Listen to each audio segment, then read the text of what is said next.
मज़हर अब्बास बहुत अच्छे सहाफ़ी और कमिटेड सहाफ़ी, प्रोफेशनल।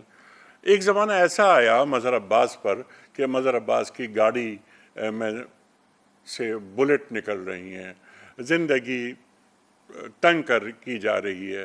तो मज़हर अब्बास ने सलीक़े से, महज़ब अंदाज से बात नहीं की, बल्कि उन्होंने शहर छोड़ने का फ़ैसला कर लिया। ये फ़ैसला मज़हर अब्बास का मुनासिब था? देखिए, दो चीज़ें थी। आपकी जितनी भी इंटरनेशनल ऑर्गेनाइजेशन है ना, हमारे यहाँ तो वो कल्चर ही नहीं है ना। आपकी जितनी भी बैनुल अक़वामी ऑर्गेनाइजेशन है, जिस वक्त आपको वो ये फील करती हैं कि यू आर अंडर थ्रेट, वो पहली फुर्सत में आपको उस जगह से हटाती हैं। अच्छा।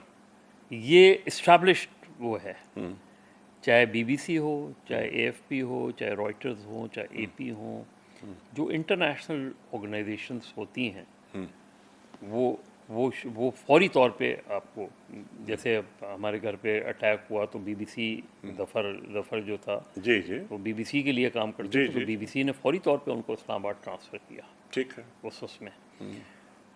तो एक तो ये कि ये मेरा फ़ैसला नहीं था। अच्छा।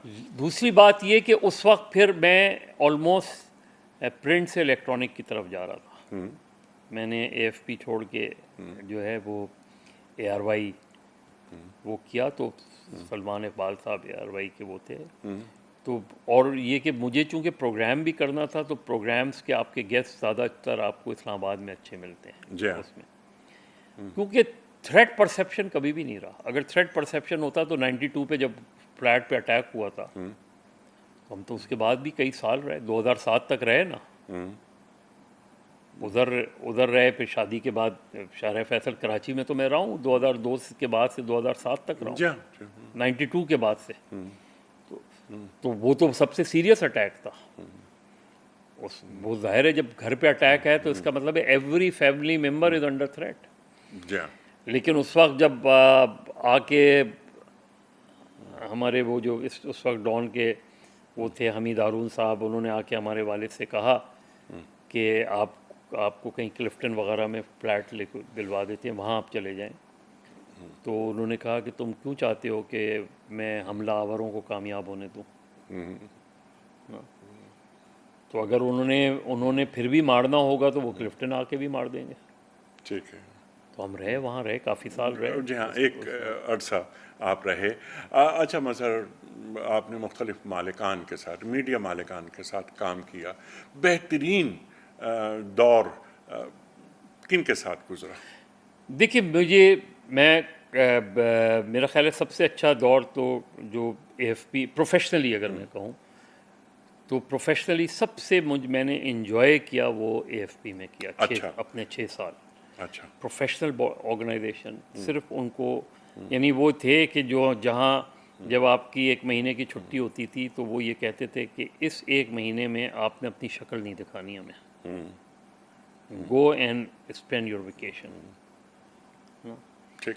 तो एक प्रोफेशनल, और सीखा बहुत एएफपी में रह के, सीखा बहुत कि एक तो ये कि क्योंकि सेकंड्स में आपको ख़बर देनी होती थी, वो ख़बर गलत भी नहीं हो जी। हर चीज़ का। तो उसने एक तरीके से जस्तजू भी सिखाई, कॉन्टैक्ट्स मज़ीद बढ़ाने का भी सिखाया। तो प्रोफेशनली तो सबसे मैंने इन्जॉय उसमें किया। लोकली डॉन ग्रुप के साथ बहुत अच्छा वक्त गुजरा है मेरे, ऑलमोस्ट 15-16 साल गुजरे हैं। इसी तरह इस वक्त जो जंग ग्रुप में जो है, हमारे यहाँ जो ऑर्गेनाइजेशंस वाइज ना, इदारे वाइज अगर, जी।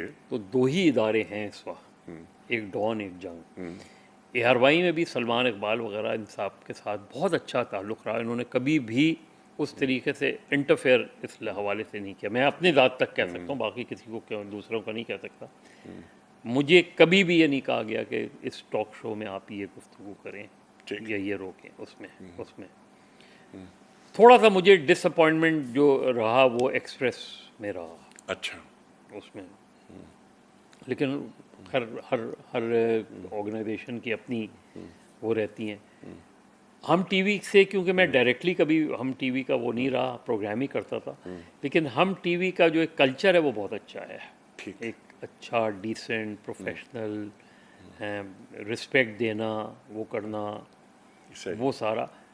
तो मैं इस लिहाज से अपने आप को खुश नसीब समझता हूँ कि मैंने जितनी भी बड़ी ऑर्गेनाइजेशंस में काम किया उनको मैंने बाय एंड लार्ज बहुत ही प्रोफेशनल ऑर्गेनाइजेशन समझा, जिन्होंने, मैं अपनी ज़ात तक कह सकता हूँ कि जिन्होंने कभी मुझ पे कोई दबाव डालने की कोशिश नहीं की। बेहतरीन।